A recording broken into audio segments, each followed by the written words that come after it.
Assalamualaikum warahmatullahi wabarakatuh. Halo anak-anak semua, bertemu lagi dalam pembelajaran ekonomi. Pada kesempatan kali ini, anak-anak akan belajar mengenai pencatatan transaksi ke dalam jurnal umum. Pada pertemuan atau video sebelumnya, anak-anak sudah belajar mengenai tahapan proses akuntansi, di mana tahapan akuntansi itu dimulai dari adanya transaksi, dibuat jurnal, kemudian dibuat buku besar, dibuat neraca saldo, dibuatlah jurnal penyesuaian, pada akhirnya nanti akan dibuat ke dalam jurnal pembalik. Pada fokus kali ini, anak-anak akan membuat jurnal umum dari sebuah transaksi. Ya, jadi ada beberapa transaksi nanti kita buat ke dalam sebuah jurnal. Untuk kali ini, karena kita fokus pada akuntansi perusahaan jasa, maka kita akan membuat jurnal umum. Kita akan mengenal jurnal terlebih dahulu sebagai teori pengantar. Yang pertama adalah pengertian. Jurnal adalah sebuah catatan yang digunakan untuk tempat melakukan pencatatan bagi semua transaksi keuangan dalam perusahaan pada waktu periode tertentu. Jadi jurnal itu ada sebuah catatan ya, sebagai tempat untuk melakukan pencatatan transaksi keuangan pada perusahaan pada periode tertentu. Itu adalah jurnal. Fungsi jurnal itu ada beberapa. Ada fungsi mencatat, fungsi historis, fungsi analisis, fungsi instruktif, dan fungsi informatif. Fungsi mencatat. Fungsi mencatat itu adalah jurnal digunakan untuk mencatat transaksi-transaksi pada perusahaan. Sedangkan fungsi historis itu adalah fungsi jurnal yang digunakan untuk melihat historis atau sejarah transaksi yang sudah lalu atau sudah lewat periodenya.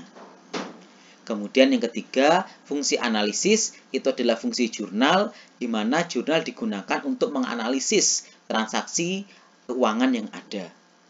Yang keempat adalah fungsi instruktif, di mana jurnal digunakan sebagai dasar untuk membuat instruksi dalam sebuah perusahaan.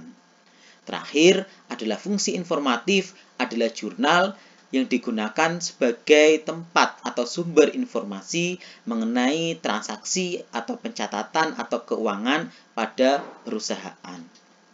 Ini adalah fungsi dari jurnal.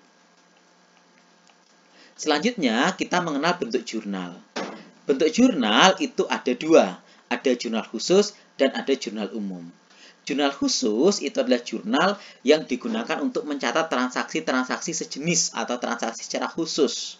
Ya, misalnya transaksi pembelian dicatat dalam jurnal pembelian. Transaksi penjualan dicatat dalam jurnal penjualan. Sedangkan jurnal umum itu adalah jurnal yang digunakan untuk mencatat semua jenis transaksi.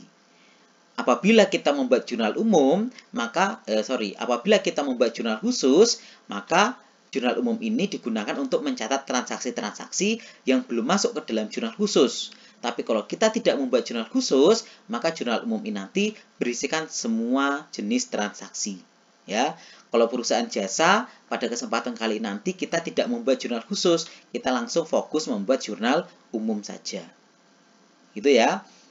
Oke, selanjutnya dalam jurnal umum kita mengenal istilah mekanisme debit kredit. Ya, mekanisme debit kredit ini bagaimana angka-angka itu masuk ke dalam kolom debit ataupun kolom kredit. Ada 5 kelompok akun di sini. Ada aktiva, kemudian kewajiban atau utang ya, ada modal, pendapatan, dan beban. Kita fokus ke dua kolom ini ya, kedua kolom ini, saldo normalnya nanti. Ada penambahan dan pengurangan. Ini maksudnya kolom penambahan itu adalah ketika dia bertambah nilainya, kalau pengurangan ketika nilainya berkurang. Kita lihat saja langsung, misalnya jenis akunnya aktiva. Kelompok aktiva atau kelompok harta itu kan ada akun kas, kemudian perlengkapan, peralatan. Kalau kelompok aktiva semua itu tadi, dia nilainya bertambah, maka kita tulis angkanya di posisi debit. Kalau nanti dia berkurang, kita tulis angkanya dia di posisi di kredit. Selanjutnya, kalau dia utang ya, kalau utang dia bertambah maka kita tulis di posisi di kredit, kalau nanti dia berkurang kita tulis di kolom debit.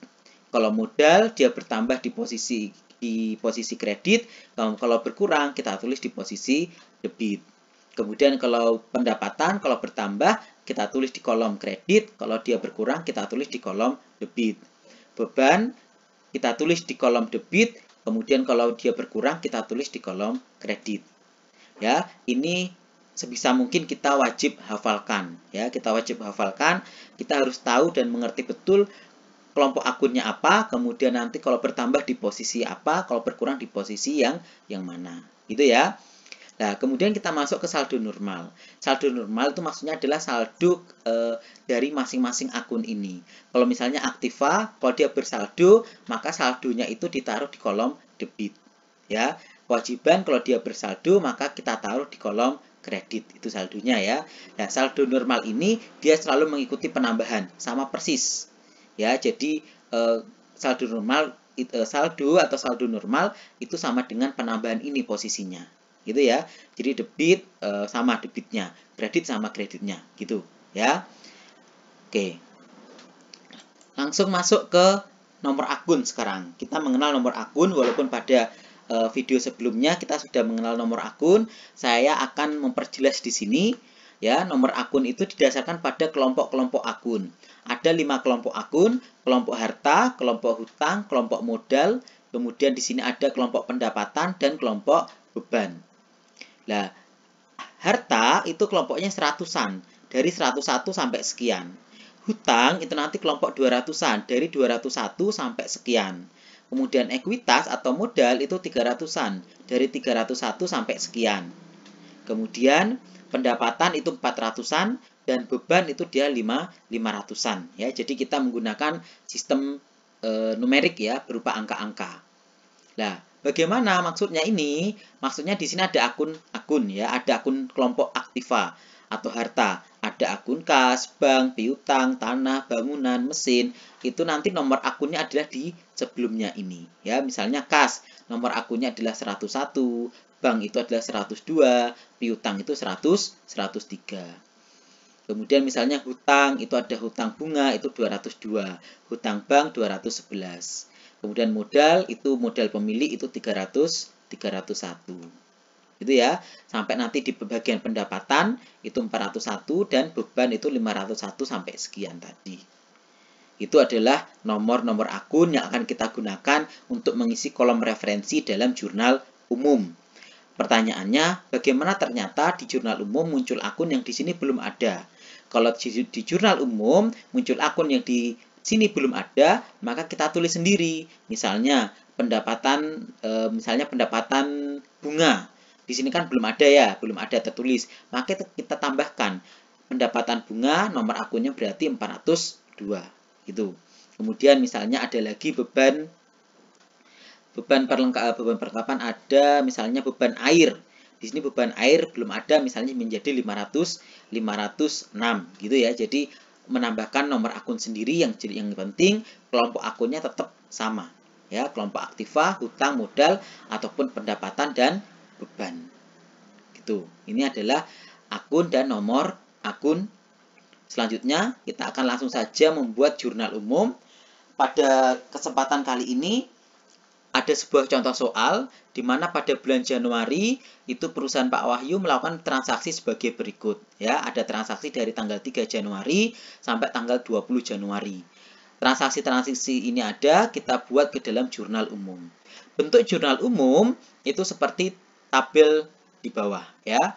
Kita pertama menuliskan judulnya dulu, jurnal umum perusahaan Pak Wahyu. Kemudian kita buat tanggalnya ya. Ada tanggal, ada kolom tanggal di sini, keterangan, referensi, debit, dan kredit. Tanggal ini untuk mengisikan tanggal-tanggal transaksinya.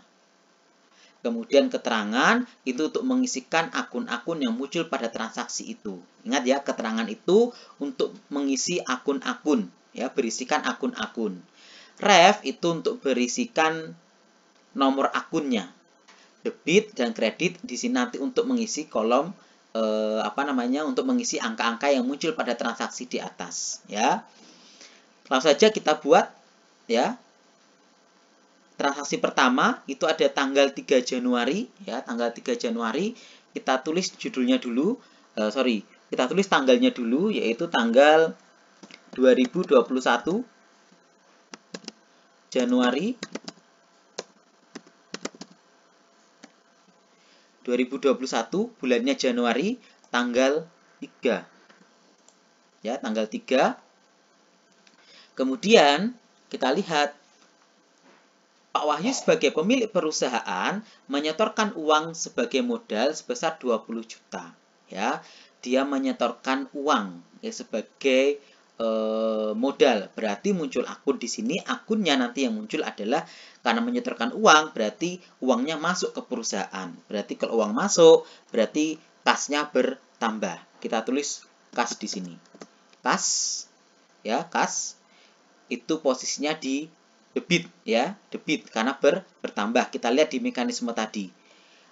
Aktiva kan, kas kan masuk aktiva, berarti kalau bertambah dia ditulis di debit, di kolom debit. Berarti ini kas di kolom debit berapa? 20 juta. Oke. Selanjutnya, menyetor modal ini sebagai menyetor uang ini sebagai modal awal, maka muncul akun modal. Ya, muncul akun modal.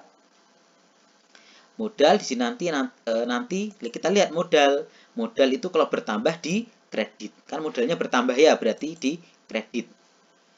Karena dia di kredit, maka saya tulis menjorok. Modal. Ya.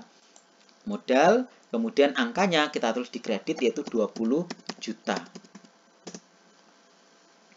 Kemudian referensi, kita lihat kas itu referensinya berapa, nomor akunnya. Kas itu adalah 101. Kita tulis 101. Kemudian modal itu berapa? Modal pemilik 301.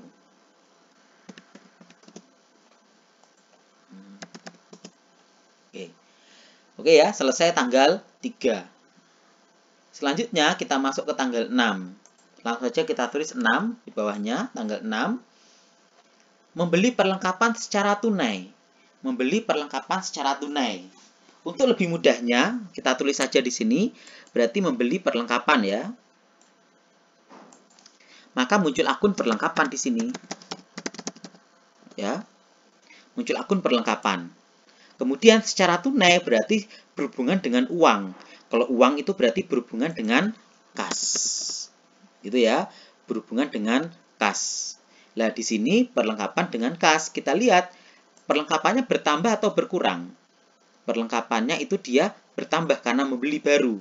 Maka kalau perlengkapan dia masuk di aktiva. Aktiva bertambah ditulis di debit. Ya, maka kita tulis di sini perlengkapan nanti adalah debit. Berarti kasnya otomatis di kredit. Ya, berarti kita pindah ke sini ya. Perlengkapan pada kas ya.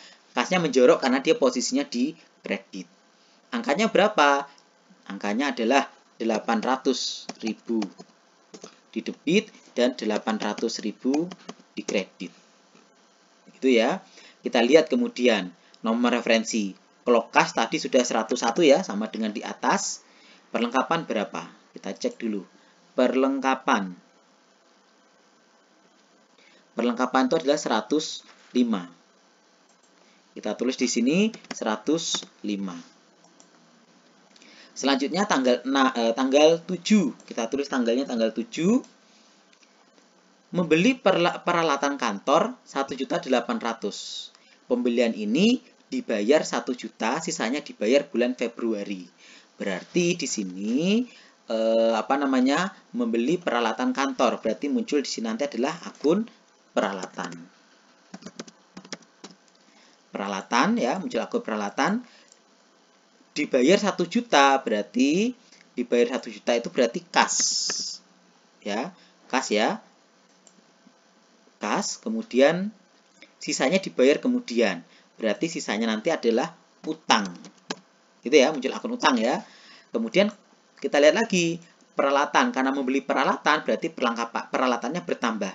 Peralatan itu masuk di harta. Berarti kalau bertambah kita tulis di debit. Kas ya, kas itu kan masuk juga di harta, tapi kasnya berkurang ya karena untuk membayar ya 1 juta. Berarti kasnya kita taruh di kredit sesuai dengan mekanisme tadi ini. Kalau aktiva berkurang maka ditulis di kolom kredit. kas di kredit, kemudian utang, ya, utang itu kan berarti bertambah ya, karena utang perusahaan bertambah. Kita lihat utang itu kewajiban, bertambah di kredit. Berarti kita tulis nanti utangnya juga di kredit. Ya, gini ya berarti ya, peralatan pada kas dan utang. Kita tulis peralatan, kas, utang. Oke. Baru kita masuk, peralatan angkanya berapa? Peralatan itu yang bertambahnya adalah 1.800.000. 1.800.000. Lebihan. Oke. Selanjutnya,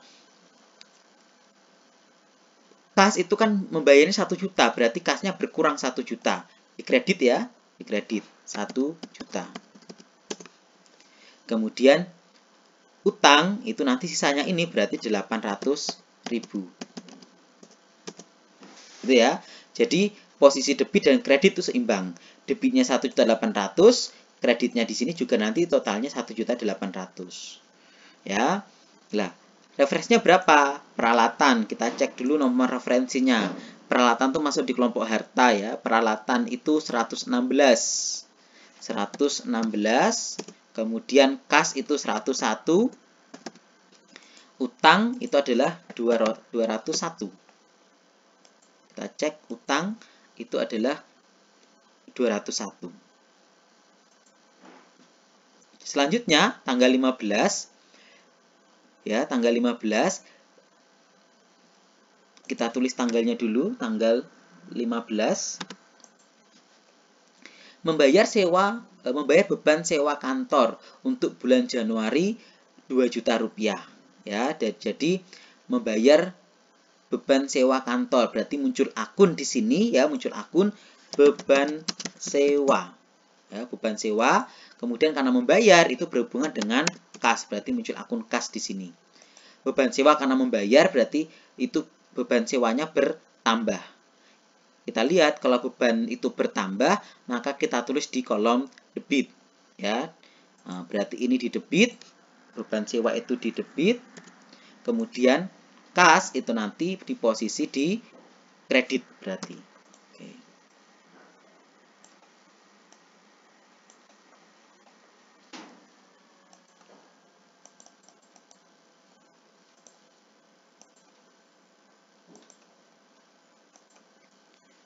Ya, jadi beban sewa di debit dan kas di kredit.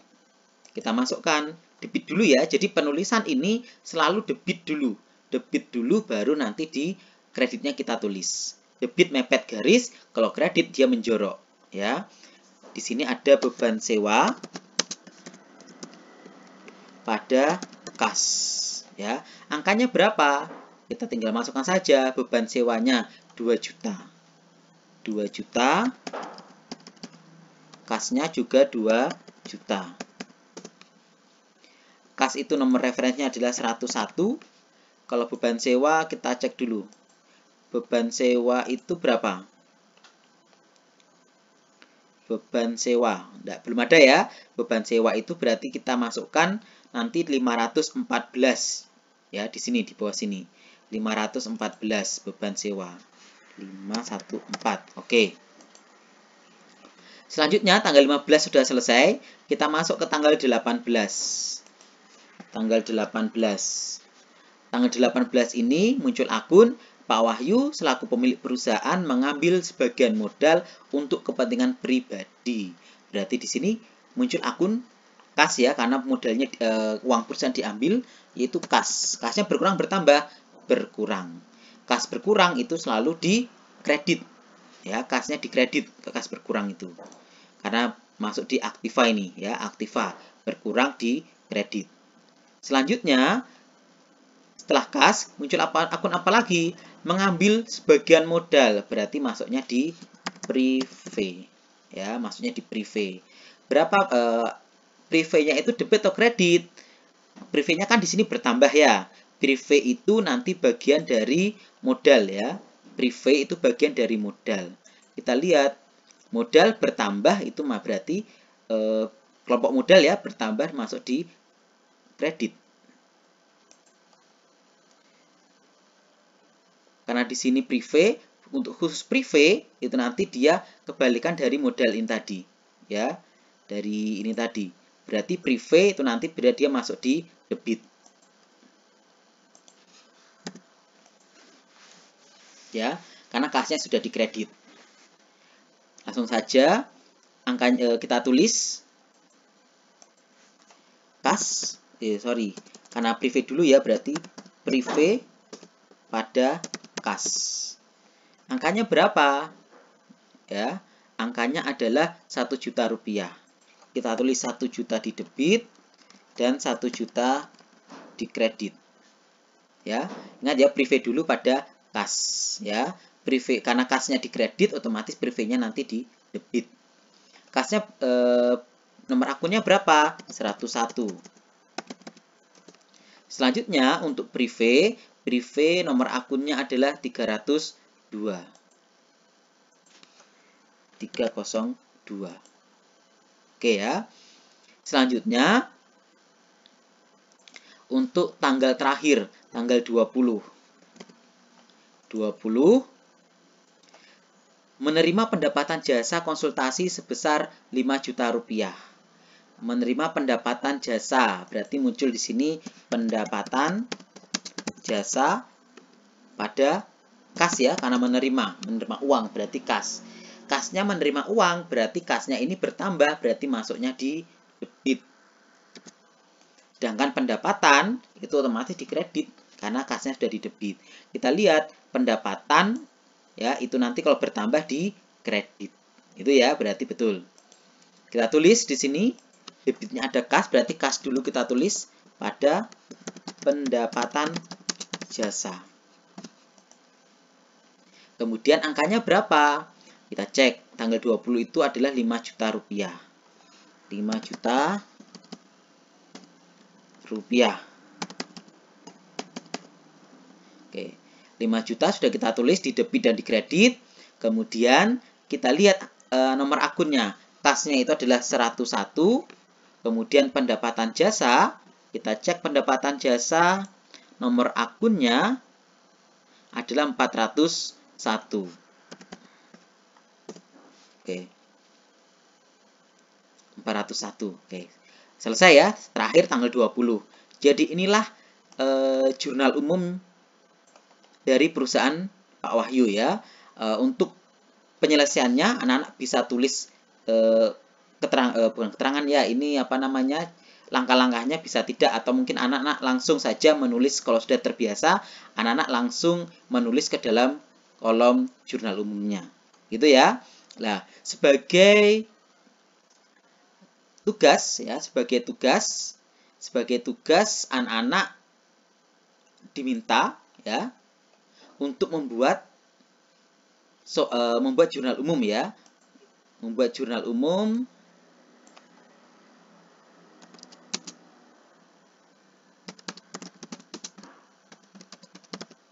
ya, untuk membuat jurnal umum dari transaksi-transaksi dari perusahaan Ibu Linda. Ini ya, jadi ada transaksi dari tanggal 1 Maret ini Bu Linda mendirikan perusahaan, kemudian 4 Maret sudah mulai transaksi sampai tanggal 31 Maret. Nanti ini anak-anak diminta untuk membuat sebuah jurnal umum. Gitu ya. Selamat mengerjakan sebagai latihan mandiri. Terima kasih atas perhatian anak-anak semua. Sekian, wassalamualaikum warahmatullahi wabarakatuh.